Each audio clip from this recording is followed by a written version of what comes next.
ദൈവതിരുനാമത്തിന് മഹത്വമുണ്ടാവട്ടെ. Bible reading പ്രോഗ്രാമിൽ സംബന്ധിക്കുന്ന ഏവർക്കും കർത്തൃനാമത്തിൽ സ്നേഹവന്ദനം. ഇന്ന് നമ്മൾ വായിച്ച് ധ്യാനിക്കുന്നത് അപ്പോസ്തല പ്രവൃത്തികൾ 7-ാം അധ്യായമാണ്. അപ്പോസ്തല പ്രവൃത്തികൾ 6-ാം അധ്യായത്തിൽ നമ്മൾ വായിച്ചത് മനസ്സിലാക്കിയത് ശിഷ്യന്മാരുടെ എണ്ണം പെരുകിയ സമയത്ത് യവനായ സ്ത്രീകളോടുള്ള ഒരു പ്രശ്നം മുഖാന്തരം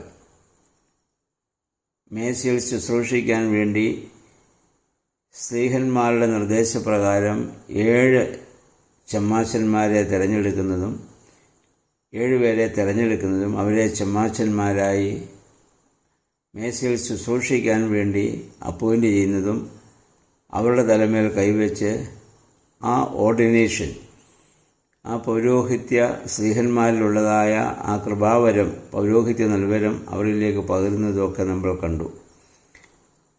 അങ്ങനെ ആ 7 പേരിൽ ഒരാളായിരുന്നു സ്തേഫാനോസ് എന്ന് പറയുന്നതായ ചെമ്മാശൻ. അദ്ദേഹത്തിൻ്റെ മേൽ ദൈവത്തിൻ്റെ ആത്മാവ് വന്ന് വളരെയേറെ വീര്യപ്രവൃത്തികൾ അദ്ദേഹം പ്രവർത്തിക്കുകയും അതിൽ അസൂയ പൂണ്ട യഹൂദ മതപുരോഹിതന്മാരും ശാസ്ത്രീയ പരീശന്മാരും ഒക്കെ അദ്ദേഹത്തെ പിടികൂടുകയും അദ്ദേഹത്തെ ചോദ്യം ചെയ്യുകയും ഒക്കെ ചെയ്യുന്നതായി നമ്മൾ വായിച്ചു. 7-ാം അധ്യായത്തിൽ പ്രധാന പുരോഹിതൻ്റെ ചോദ്യത്തിന് ഉത്തരമായി സ്തേഫാനോസ് ചെമ്മാശൻ നടത്തുന്ന വലിയൊരു പ്രസംഗമാണ്. അദ്ദേഹം നടത്തുന്ന പ്രസംഗം അബ്രഹാമിൽ ആരംഭിച്ച് യേശുക്രിസ്തു വരെയുള്ള ആ ചരിത്രങ്ങളുടെ ഒരു രത്നച്ചുരുക്കമാണ്. അതായത് വാഗ്ദത്ത യുഗത്തിൻ്റെയും ന്യായപ്രമാണ യുഗത്തിൻ്റെയും ഉള്ളടക്കം മുഴുവൻ, ആ ചരിത്ര സംഭവങ്ങൾ മുഴുവൻ ഏതാനും ചുരുങ്ങിയ വാക്കുകളിൽ അദ്ദേഹം അവിടെ പ്രസ്താവിക്കുകയാണ്. അപ്പം അതിൽ നിന്ന് നമുക്ക് മനസ്സിലാക്കാവുന്നത്, യഹൂദന്മാർക്ക് മനസ്സിലാക്കാമായിരുന്നു ഇവൻ മോശയ്ക്കെതിരല്ല. കാരണം മോശയുടെ ആ പ്രവർത്തനങ്ങളെയൊക്കെ വളരെ ആദരിച്ചാണ് സ്തേഫാനോസ് സഹദ അദ്ദേഹം ഇവിടെ ചെമ്മാശൻ ഇവിടെ പറയുന്നത്. ഇനി യേശുവിൻ്റെ ആഗമനത്തെക്കുറിച്ചുള്ള പ്രവാചകന്മാരുടെ അറിയിപ്പുകളെയൊക്കെ അദ്ദേഹം ഇവിടെ പറയുന്നുള്ളത് വളരെയേറെ അവരെ ബഹുമാനിക്കുന്നുവെന്ന് മനസ്സിലാക്കാം. മോശയുടെ ജീവിതത്തിൻ്റെ 3 ഘട്ടങ്ങൾ, 40 വർഷം വീതമുള്ള 3 ഘട്ടങ്ങളെക്കുറിച്ച് അദ്ദേഹം പറയുന്നു. അത് ന്യായപ്രമാണ യുഗം. ഈജിപ്തിൽ അദ്ദേഹം 40 വർഷം, പിന്നത്തെ 40 വർഷം അദ്ദേഹം അജപാലനം നടത്തുന്നു, ആടുകളെ മേയിച്ചിളക്കുന്നു. പിന്നീടുള്ള 40 വർഷം ഇസ്രായേൽ ജനത്തിൻ്റെ നേതാവായി അവരെ വഴി നടത്തുന്നു.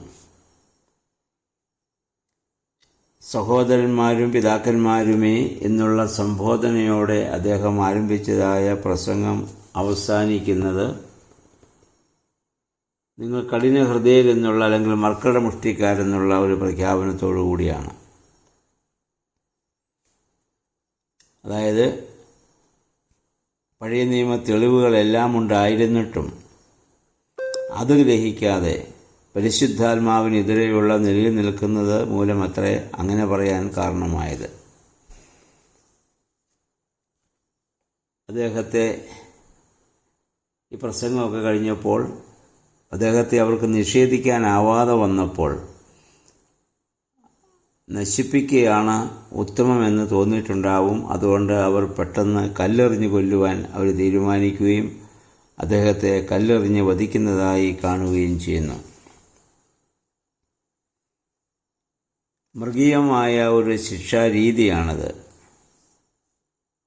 ഇവിടെ സ്തേഫാനോസ് സഹദായെ സംബന്ധിച്ചിടത്തോളം അദ്ദേഹത്തെ ഇവിടെ റോമൻ നിയമപ്രകാരം വിസ്തരിച്ചില്ല. അദ്ദേഹത്തെ വധിക്കുവാൻ റോമൻ അധികാരികളുടെ അനുവാദവും വാങ്ങിച്ചില്ല.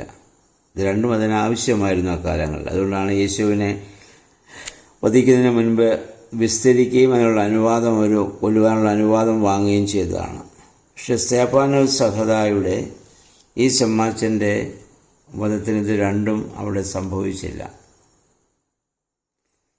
ഈ സ്തെഫാനോസിനെയാണ് ക്രൈസ്തവ സഭയിലെ ആദ്യത്തെ രക്തസാക്ഷിയായി സഭ കണക്കാക്കുന്നത്. ആദ്യത്തെ രക്തസാക്ഷിയാണ് ക്രൈസ്തവ സഭ ആരംഭിച്ചതിന് ശേഷമുള്ള ആദ്യത്തെ രക്തസാക്ഷി. ആദ്യത്തെ രക്തസാക്ഷി എന്ന നിലയിലാണ് എല്ലാ പള്ളികളുടെയും എല്ലാ പെരുന്നാളുകൾക്കും സ്തെഫാനോസ് സഹദായുടെ നാമത്തിൽ നേർച്ച നടത്തുന്നത്. കല്ലും തൂവാലിയുമൊക്കെ നമ്മളെടുക്കുന്നത് സ്തെഫാനോസ് സഹദായുടെ മധ്യസ്ഥതയിലാണ്.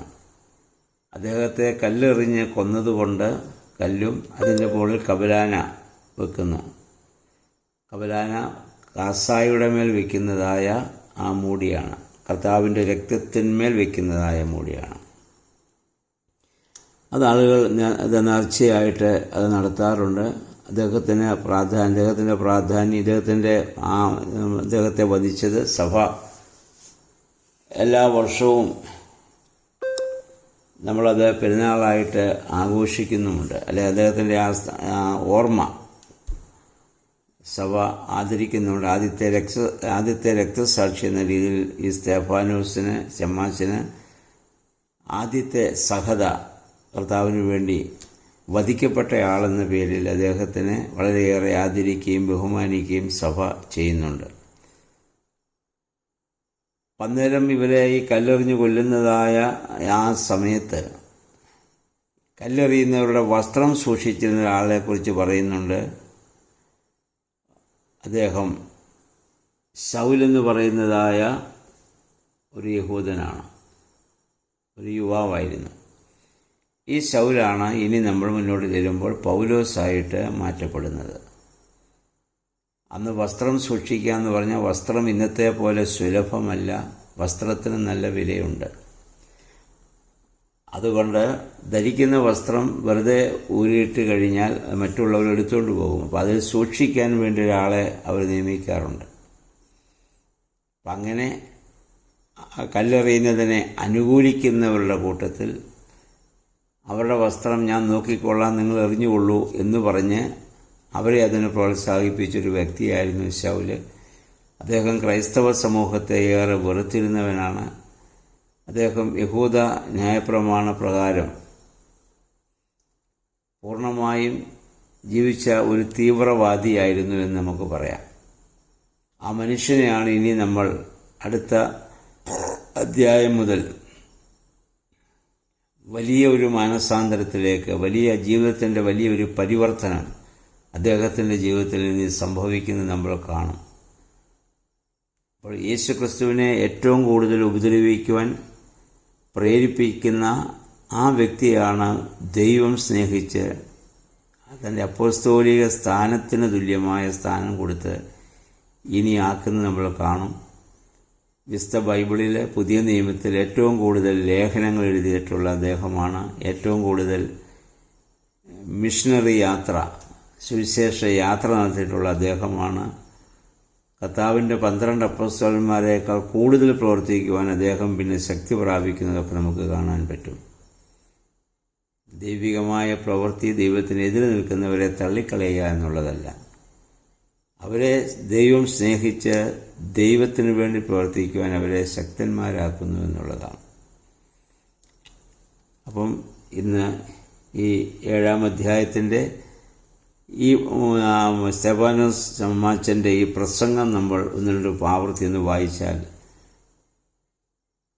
വാഗ്ദത്ത യുഗത്തിലെയും ന്യായപ്രമാണ യുഗത്തിലെയും ഒരു സംക്ഷിപ്ത രൂപം നമുക്ക് ലഭിക്കും. അദ്ദേഹം നല്ല മുഴുവൻ ചരിത്രങ്ങളും പഠിച്ചിട്ടുള്ള നല്ല ഒരു വ്യക്തിയായിരുന്നു.